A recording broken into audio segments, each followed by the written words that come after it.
ये हमारा, मैं मुनव्वर राना जिन्होंने माँ पे इतना लिखा है, मैं उनकी बात नहीं कर रहा हूँ, मैं भैया की कुछ बातों को, अब हो सकता है उसमें किस संदर्भ में बोले हों, क्योंकि भैया तो फ्रांस के मामले में भी कुछ बोल देते हैं, कभी कभी ट्वीट कर देते हैं, बाद में ट्वीट डिलीट भी कर लेते हैं। लेकिन मैंने आज तक जो कहा उससे मुकरा नहीं, जो ट्वीट किया कभी वापस नहीं लिया। तो और जिससे शादी कर ली 42 साल के भुगत रहे हैं, तलाक नहीं दी। ये काम हमारे यहाँ नहीं है। देखिए, दल बदलू, पार्टी बदलू, ये सब काम हमारे सब कुछ के बाद भी आप कलाकार भी हैं ना। एक बात में, आप छोटे हैं भैया देखिए, ऐसा है कि अब आप सत्ता में हैं तो आपको नाली बुरी लगती है। जब सर थोड़ा माइक पास में, आवाज नहीं आ रही। आपको नाली बुरी लगती है। अभी मेरे अंदर के शायर जिंदा है, इसलिए हमको सत्ता नाली से गुजरती हुई मालूम होती है। जिस दिन हम भी किसी पार्टी का झंडा उठा लेंगे, उस दिन हमको सत्ता जो है वो मंदिरों से और मस्जिदों से निकलती हुई नहीं। लेकिन भैया मेरा आपसे दरख्वास्त है कि जिस सत्ता से आज पिछले 1.5-2 साल से लोगों को फ्री, गरीबों को राशन मिल रही हो, जिस सत्ता, एक बार मुझे पूरा करने दीजिएगा, तो भैया है ना, आप हमारे पूरा करने दीजिएगा। जिस सत्ता से हो करके आज 40 करोड़ लोग बैंकों से जुड़ गए भैया, जिनको डर लगता था, आप भी जानते हैं, जिस सत्ता के कारण इसी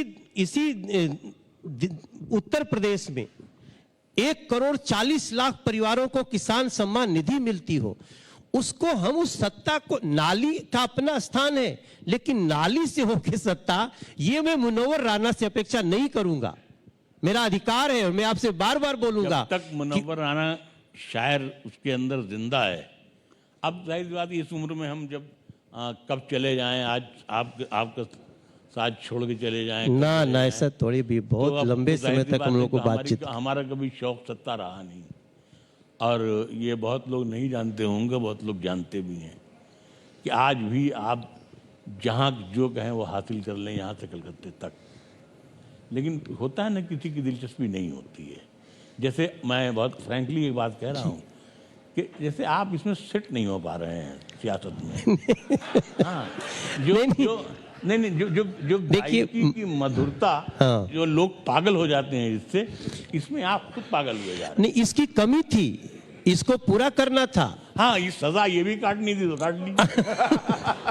इसको हम सजा मान के नहीं चलते हैं, हम मान के चलते हैं कि जब तक हम किनारे थे, गंदे लोग इसमें आते थे और हमको आपको लड़ाते रहे। आज आप जितनी बातें कह रहे हैं, हमें पता है इस देश में कितने दंगे हुए, लेकिन अगर कोई आपको बार बार 2 ही दंगा दिखाता हो, तो उसको दिखाने वाले को मैं पकड़ना चाहता हूं। कौन है जिसने मुनव्वर राना जी के मन में सिर्फ यही डाला? और हम राजनीति में बड़ी सोच क्या है भैया, हम तो जो वोट देता हो राजनीति में कैसे नहीं है, जो वोटर है उसको 5 दिन तो सोचना पड़ेगा किसे हमें वोट देना है। और जिस देश में हर निर्णय, इनका काम पसंद है आपको? किसका? इनका नहीं, ये तो मेरे छोटे भाई की तरह है। और ये अभी तक ये भाजपाई नहीं हो सके हैं।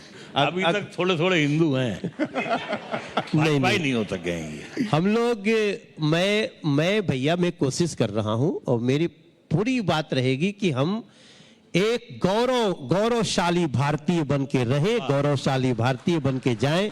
वाह, उसमें हम लोग उसमें हमें जाना है। और हम बार बार आपसे झगड़ेंगे, हम झगड़ लेंगे मुनव्वर राना जी से, हम तो घर जाने वाले थे इनसे। जब इन्होंने तालिबान पे जो भी इन्होंने बयान दिया कि तालिबान का समर्थन, तो मैं ये सोचा कि माँ के दर्द को दिखाने वाला व्यक्ति, जिस देश में माँ के ऊपर अत्याचार हो रहा है, नारी के ऊपर अत्याचार हो रहा है, हमारा अफगानिस्तान से कुछ लेना देना नहीं, देश की विदेश मंत्रालय लेगा जो भी कहेगा, लेकिन मैं इतना अपेक्षा जरूर करूंगा कि जहां औरत को इंसान नहीं समझ सकते, वहां के लिए तो एक नया शेर मुनव्वर राना भाई साहब को लिखना चाहिए। मैं लिखे हैं सर कुछ? मैं अर्ज करना चाहता हूँ। देखिए सर, माइक ऊपर, आवाज नहीं आ रही। मैं ठीक है, नहीं, हमारी आवाज अगर आप गला भी दबा देंगे तो निकलती रहेगी। समझे आप? तो क्या सवाल किया था आपने? मैंने वही तालिबान का जो भी हो रहा है, लेकिन जो नारियों के साथ जो उनका व्यवहार है।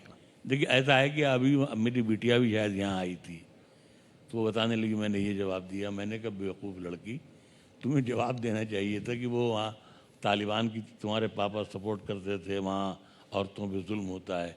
तो हमने कहा अगर वो पापा सपोर्ट करते थे तो वे हम यहाँ कैसे आ गए? यानी अगर आज़ादी नहीं है तो हम तो उनकी बेटी हैं, हमको यहाँ उन्होंने कैसे आने दिया? नंबर 1। दूसरी बात यह है कि मैंने बताया कि ये जो जितना हमारा मीडिया है पूरा ओदी गोदी नहीं, ये सब कैंचीबाज हैं। जेब में कैंची रखते हैं, इस खबर को काट के यहाँ लगाओ, दिखाई कुछ नहीं देता। किसी की यादों ने किसी का चेहरा किसी के बदन से जोड़ दिया, तो इस सिर्फ इसी पे काम चल रहा है। अच्छा, लेकिन इसमें एक चीज जोड़ दूं मैं दर्शकों के लिए। मुझे अच्छा जी, बोलिए। मुकम्मल कर लेने दीजिए बात। जो इंटरव्यू हो रहा था तो मैंने ये कहा, अच्छा में होता ये है, शायर की खराबी ये है कि वो चाहता है कि हम इतने करीब तक पहुंच के समझा दें, उसमें लोग गलत मतलब निकाल लेते हैं। मैंने जाहिर सी बात है कि अगर हम लिखते हैं तो महर्षि वाल्मीकि के कलम का ध्वनि हमारे पास होगा, लेकिन है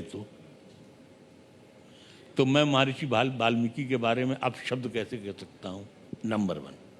नंबर 2, हमारी कौम में, हमारी ज़बान यानी उर्दू ज़बान में मेहतरानी को बेगम कहा जाता है, मेहतर को हलाल खोर कहा जाता है, डोमनी को मलकाए कूचाए अरबाब निशात कहा जाता है।